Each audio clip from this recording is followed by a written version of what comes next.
Bon, bonsoir au professeur Baïbek. Professeur Baïbek, moi je vous parle ce soir parce que hier j'ai suivi votre passage à la télévision camerounaise Equinox sur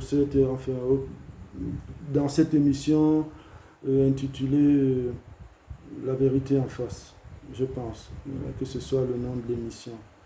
Alors, j'ai compris que vous êtes venu nous expliquer le discours sur l'argent, parce que vous avez bien compris que lorsqu'il est question des armes, on parle d'argent, et que le politique, c'est une question d'argent. Il y a même l'argent à l'université, et en définitive, euh, moi j'ajouterais même que la religion, c'est de l'argent. Et je vous dirai pourquoi plus tard, parce que si je vous parle aujourd'hui, c'est parce que au cours de ce passage, j'ai eu comme impression que vous aviez indirectement voulu répondre à une question que j'ai posée à l'une de vos camarades, Madame Henriette Ekoué, et dont le contenu était de savoir quelle était la position de l'UPC face aux faits des islam et christianisme contre l'humanité nègre. Voilà, mais votre passage est un passage qui intéresse beaucoup une certaine frange de la population par rapport à ces appellations de Banque mondiale et FMI qui donnent de l'argent aux nations africaines, c'est-à-dire à l'humanité nègre. Bon. Mais il faut quand même admettre qu'il n'y a pas de mystique là-dessus, puisqu'il y a un scandale, selon certains, qui est celui du contraste entre la production et la consommation, à mon sens. Parce que c'est ainsi que moi j'ai pu comprendre les choses. Les détournements, etc. Bon. Mais professeur, moi je vous parle beaucoup plus parce que vous êtes universitaire et que des personnes que vous avez su désigner sont des personnes universitaires également. Et c'est donc pourquoi j'ai bien voulu euh, vous inviter toutes les fois à faire attention sur le fait que vous êtes détenteur de titres académiques. Et par conséquent, c'est une autre imposture d'essayer de nous faire comprendre que des hommes comme vous, suivant une certaine hypothèse, si vous arrivez demain de devenir un responsable politique avec des charges de dossier dans ce pays, une fois que vous seriez dans l'erreur ou dans la faute, que cela remette totalement en question les qualités académiques qui sont les vôtres, c'est-à-dire celles de grands professeurs de médecine. Vous êtes professeur de sémiotique, enfin, pas professeur de sémiotique, professeur de médecine, c'est la sémiotique qui vous accompagne dans votre art, car la médecine est un art. Et donc, je voudrais ici dire que ce que vous essayez de manquer, c'est le fait de ne pas produire de nombreux professeurs Baïbek académiques, pas forcément politiques, parce que c'est une bonne chose dans une nation lorsqu'elle a un homme dont les qualités académiques sont celles d'un sémiologue.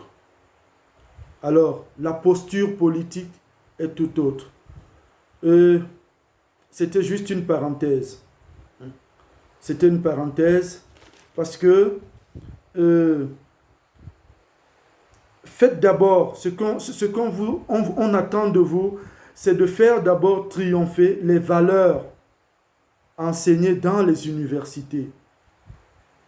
Faites d'abord partager ces valeurs.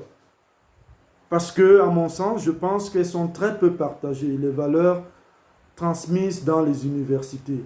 Et les confrontations qui sont propres à vos antagonismes ne sont pas des confrontations sur la base des querelles de sapience.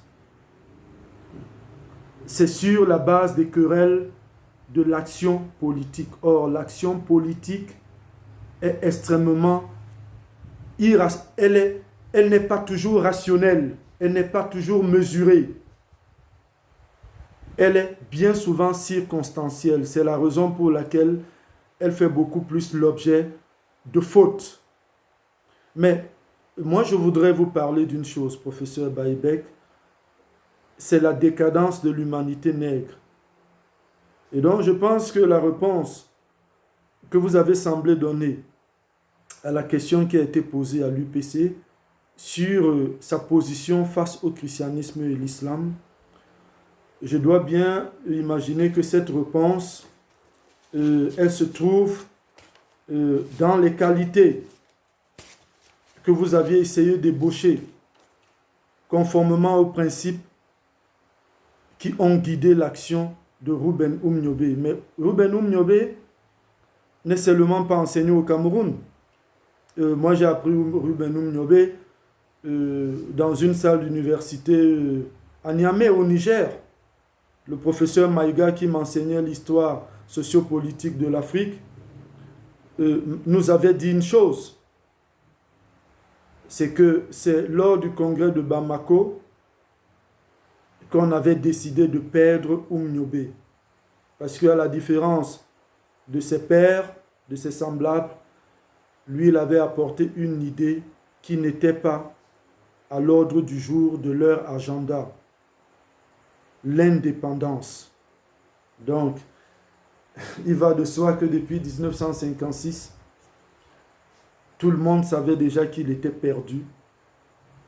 Et donc, nous parler de la fraternité, c'est un peu ne pas comprendre parce que on pourrait bien réaliser qu'il s'agit beaucoup plus d'un concept idéo-religieux propre à l'orientalisme.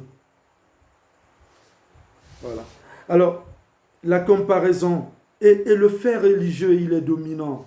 Il est extrêmement dominant dans l'échec de la mission de l'UPC. Il faut savoir que les comparaisons de télos, les comparaisons téléologiques, pas théologiques, mais téléologiques, que vous semblez faire entre l'UPC et le FLN ne sont pas bonnes. Ces comparaisons ne sont pas bonnes. Ces rapprochements ne sont pas bons.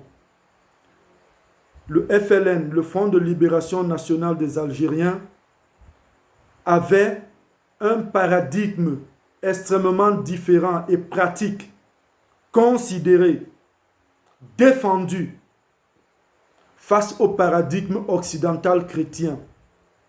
Le paradigme des combattants du FLN était le paradigme arabo-islamique. C'est d'ailleurs la raison pour laquelle, dans une certaine mesure, on pourrait être en droit de considérer que l'Algérie mène sa guerre sur la base des éléments objectifs d'une nation. Donc, la suite des événements, l'histoire prouve que la nation algérienne n'a pas, la lutte du FLN n'a pas beaucoup considéré les éléments subjectifs d'une nation. Or, Umniobe, quel est son problème avec la religion? Et pourquoi on vous pose cette question de religion? Mais c'est que, au-delà de la désignation de certains camarades, il y a un fait, il y a un personnage qui est central, un prêtre, le prêtre Mongo. C'était naïf de penser que on pouvait collaborer avec le représentant de l'institution religieuse qui a accompagné la colonisation. C'était naïf. Du reste, l'histoire retient qu'il a collaboré avec le prêtre Mongo. Et c'est à ce niveau qu'on vous pose la question sur la position de l'UPC face au christianisme et l'islam. Alors, si vous allez loin, vous parlez de Moumié, mais prenons Moumié.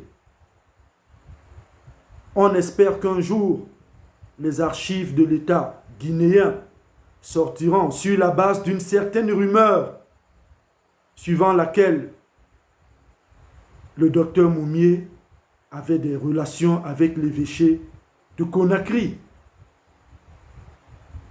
Mais pourquoi la Suisse?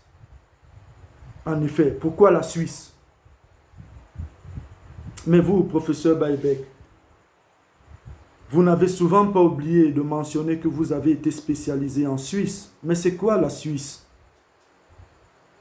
La Suisse, en mon sens, c'est de l'italienistique, c'est du françaisistique, c'est du germanistique, c'est du rhato-romanistique.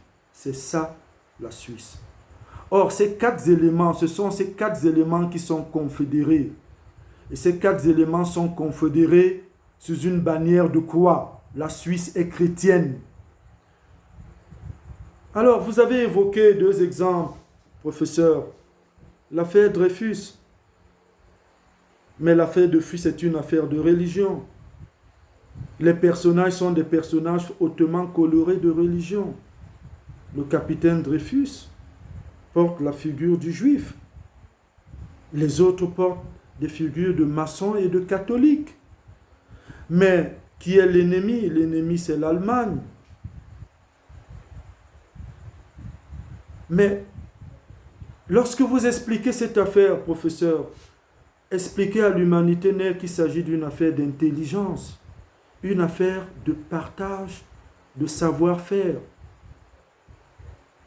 dont on estime qu'une fois qu'il est entre les mains de celui qui n'est pas désigné comme appartenant à une certaine communauté, ça devient un fait de trahison.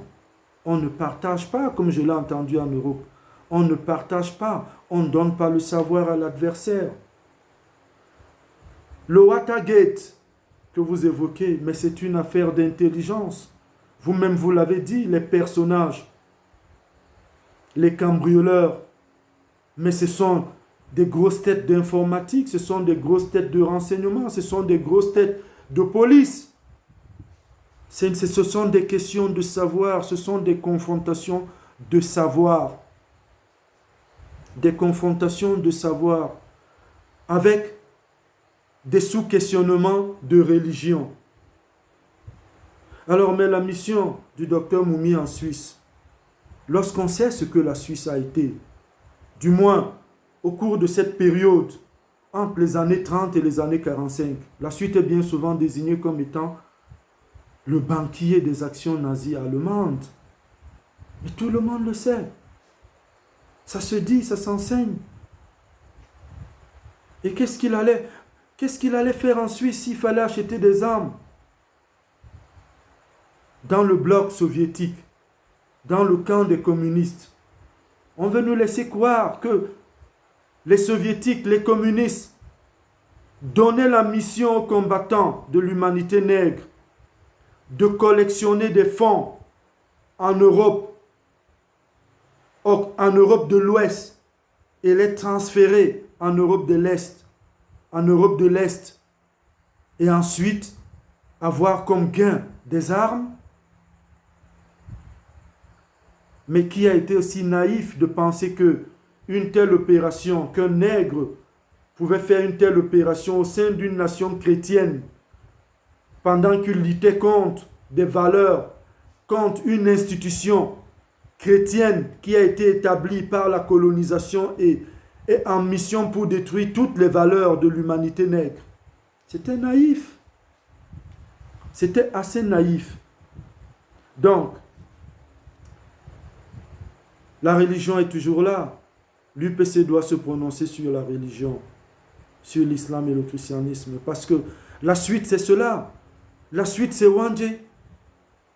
La suite, c'est l'enseignant Wandje. Mais Wandje, tout le monde a le document. Il est en Suisse, accompagné de la veuve du docteur Moumié. Mais quelle est la vérité de Wandje? Que retient-on de Wandje? On retient sa collaboration avec un homme de religion. On retient un procès avec un homme de religion. Monseigneur Ndokmo, la religion est là. Elle est toujours là. Mais c'est ce qu'on retient. C'est ce que l'histoire contemporaine retient. Mais c'est cela. Donc, professeur, mais il y a d'autres professeurs qui forcément n'ont pas été des UP6, mais qui nous ont dit des vérités. À l'exemple du professeur Marcien Toa, qui a pu dire que la scolastique, ce n'est pas de la philosophie. Ce n'est pas un savoir pertinent. Mais posez-vous la question. Mais pourquoi? Plus tard, la religion suit toujours le destin de l'humanité nègre et par conséquent, celui de l'activité politique au Cameroun. Où mettant mort, il y aura un gouvernement avec M. Mbida, le premier. Mais c'est qui M. Mbida? M. Mbida, c'est la religion, c'est le séminaire. Mais, on pourra dire que le choix est libre, oui. Mais simplement, les hommes du parti de M. Mbida, je ne sais plus s'il s'agit bien des démocrates, le disent.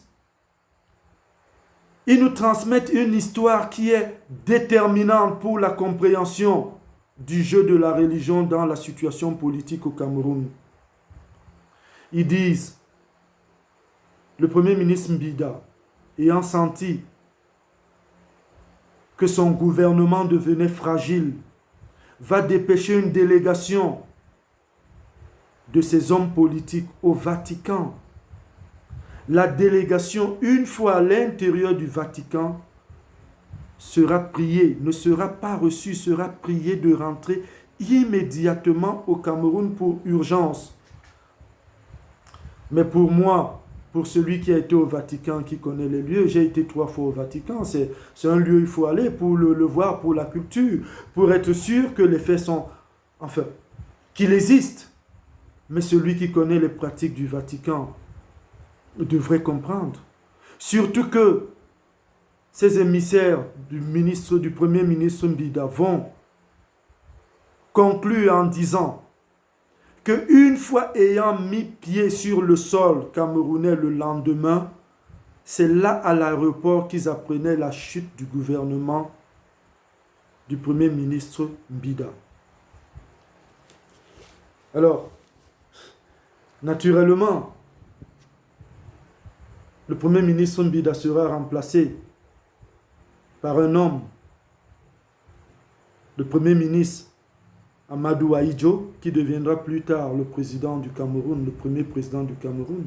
Mais excepté que dans la symbolique du choix, la religion intervient encore. Parce qu'aujourd'hui, s'il est une chose fondamentale qu'on sache véritablement retenir du président Amadou Ahidjo, par rapport au déroulé politique au Cameroun, c'est que le premier président du Cameroun a été un musulman. La religion est là. D'ailleurs, le destin du président Amadou Ahidjo, il est parlant. Il meurt sur une terre africaine qui se réclame hautement musulmane, le Sénégal. Il est enterré dans un cimetière musulman à Dakar. Si ma mémoire est encore bonne, je dois penser que c'est le cimetière de Yop. Et la conséquence politique est grande pour des innocents qui vont à Dakar pour d'autres raisons. Parce qu'ils sont toujours interpellés quant à l'invitation suivant laquelle ils doivent aller se pencher sur la tombe du président Amadou Ahidjo. Moi, je ne l'ai pas fait, je l'ai refusé. Parce que la symbolique est là, c'est une symbolique de religion. C'est une symbolique de religion. Alors, mais le président Amadou Ahidjo, nous ne pouvons pas oublier qu'il y a une autre histoire qui dit que c'est lui qui avait envoyé le professeur Marcien Toa en prison. Que sous son règne, effectivement, il fut même un temps où on avait suspendu l'apprentissage de la philosophie à l'université de Yaoundé. Mais, professeur Baïbek, vous essayez de vous plaindre un peu de ce qui se passe à l'université, parce que j'ai bien pu comprendre que la bataille est d'abord universitaire. La bataille est hautement universitaire. Parce que, mais c'est de l'université qu'on vous écarte. C'est pour vos compétences à l'université qu'on vous suspend votre salaire. Donc le combat est celui des universitaires. Mais vous voyez, même à l'UPC, il y a des vérités universitaires. Il y a la vérité de Wugli Masaga, qui était doctorant. Mais il a été chassé des universités françaises. Il était doctorant. Il était UPCiste. Il est mort altéré, retourné par la religion. Mais au sein de cette même UPC, il y a eu le professeur Roch Belend, qui était UPCiste aussi, mais qui est devenu membre du gouvernement. Tous deux, Wugli Masaga, mathématicien, chassé des universités, doctorant au cours de ces années. Roch Belend, UPCiste aussi, mais il a travaillé avec le gouvernement. Donc, vous savez, la question de la religion, l'UPC doit se prononcer sur la religion, sur l'apport, sur la rencontre entre l'humanité nègre et l'orientalisme, c'est-à-dire le christianisme occidental et l'islam oriental. La question de la religion, elle est toujours là. Il y a un autre qui disait que c'est de l'artificiel, en allemand du Kunstlich. Mais elle est contemporaine. Elle est bien contemporaine. Après Amadou Ahidjo, il y a le président Biya. C'est contemporain. Mais tout est anecdotique. Car lorsqu'on essaye de voir quelle est la différence qu'il y a entre toutes les trois personnes, la religion est toujours là. Et concernant le régime actuel contemporain, on n'a pas besoin d'aller loin. On peut se référer à Madame Ahidjo, défunte, Germaine Ahidjo, désormais défunte. Lorsqu'on lui avait demandé de faire une comparaison de gouvernance entre celle qui fut de son mari et la gouvernance actuelle. Mais Madame Ahidjo a bien su harmoniser la différence, distinguer la différence, indexer la différence. Elle a évoqué une seule symbolique, mais l'interview est là. L'interview a été réalisée par M. Blaise Pascal Talla. Madame Ahidjo n'a qu'un seul mot pour manifester, pour instruire la différence de gouvernance entre son mari et son successeur, le président Paul Biya. Elle désigne un seul mot, ce mot c'est la religion. Elle dit au temps de son mari, l'État n'était pas aussi inféodé par la religion, comme l'État est aussi gravement inféodé par la religion avec le régime contemporain. C'est pas moi qui le dis. C'est pas moi qui le dis. Alors, professeur Baebek, la fraternité, c'est pas vrai.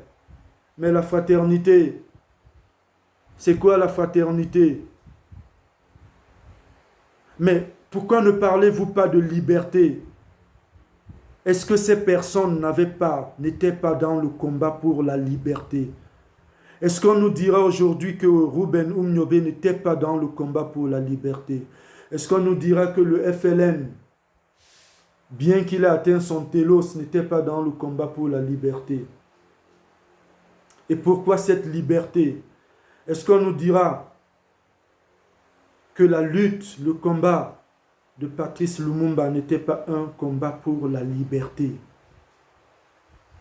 Mais quelle liberté? Parce que Patrice Lumumba, lui au moins, a pu expliquer la valeur de sa liberté. C'était l'égalité. Est-ce que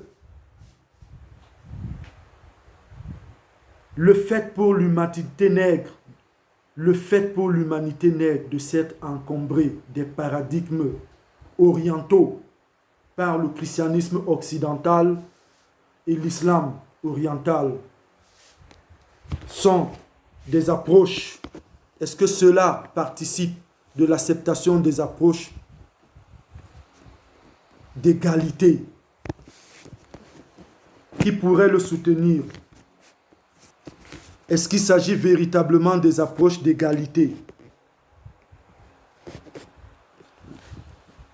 C'est difficile. C'est difficile. Il est bien difficile de le croire. Parce que l'égalité ne correspond en rien à la position de dominer qui est caractérielle, qui est totalement caractéristique de la vérité, des véracités des faits vécus par l'humanité nègre. On ne peut pas dire qu'il n'est pas vrai que dans l'imaginaire populaire en Afrique,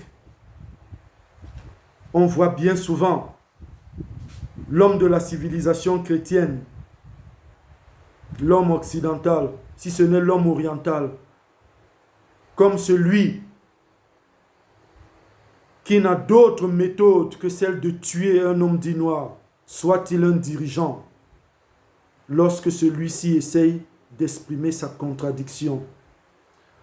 Professeur Baïbek, c'est vrai, j'ai été dérangé par mon téléphone, mais la religion, il faudrait bien que sur elle, l'UPC se prononce. Parce que, en définitive, la science politique n'est pas de la politologie.